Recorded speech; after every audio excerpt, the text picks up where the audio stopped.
Battlecry of Freedom by Ngakma Nor'dzin. Part 2, the slogans. Slogan 42.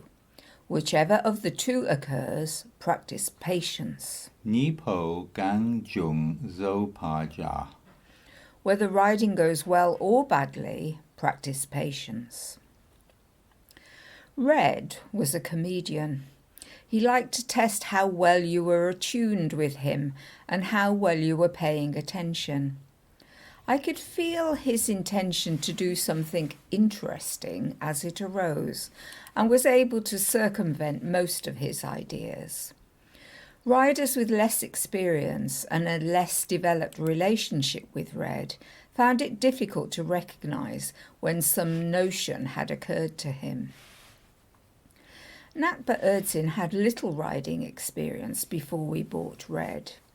He'd had a few lessons at the riding school, but most of his instruction came from a horse called Gus.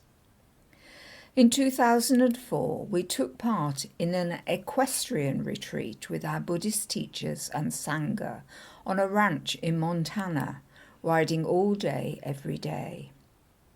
I was given a lovely mare called Black Star. Ngakpa ö-Dzin was at first given an old and rather slow horse, but when the wranglers recognised his natural ability and willingness to trust the horse, they switched him to riding Gus. Gus was an experienced and intelligent trail horse, and he took Ngakpa ö-Dzin along the trail safely at all paces.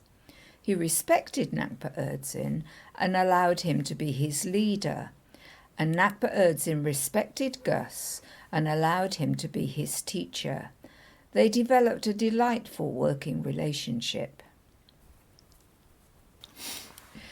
Ngakpa ö-Dzin's limited experience was clear to Red, and sometimes Red took advantage of this. In a sense, this was a compliment to Ngakpa ö-Dzin's ability. Red was only mischievous with riders whom he felt had the confidence and capacity to deal with it.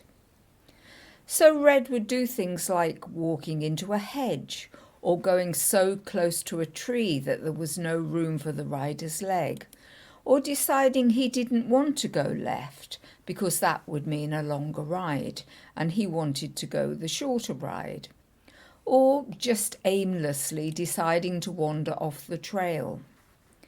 He never put Ngakpa ö-Dzin in danger, but just liked to create a little amusing situation to be dealt with, to test Ngakpa ö-Dzin's ability. All that had to happen to deal with Red's ideas was for the rider to recognise what was happening as quickly as possible and patiently take charge. Chandra Dechen says, from the view of Vajrayana, patience does not mean acceptance, forbearing and suffering.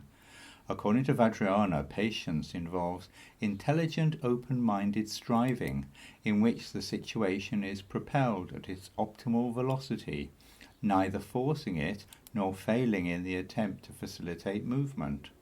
Both apathy and coercion are the result of referentiality with regard to the pace at which visible success is apparent.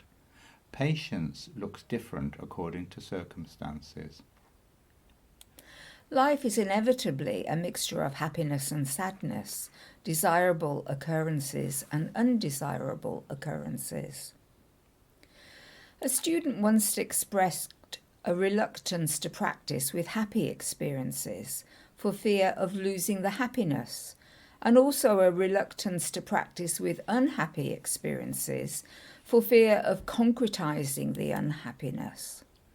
The lack of logic in this was clear to the student, but the fear persisted.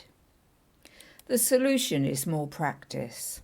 Practice and find out through experience that mind training will not dilute happiness or intensify pain. Mind training creates a joyful mind so that happiness increases whatever is being experienced. Chandra Dechen says, patience is required in terms of learning anything, shine, horse riding, tanka painting, or marksmanship with a 500 line bow. If you found the right Lama, patience requires the implementation of their instructions. Practitioners are patient with the good and the bad. Whatever arises is greeted with patience, the capacity to let it be as it is. Every occurrence is seen as the opportunity to awaken. The good is appreciated but not clung to. It is not allowed to intoxicate the mind. The bad is recognized but not rejected. It is not allowed to unseat the mind. Neither ruffles composure in the saddle of mind training. Each is ridden as the path of awakening.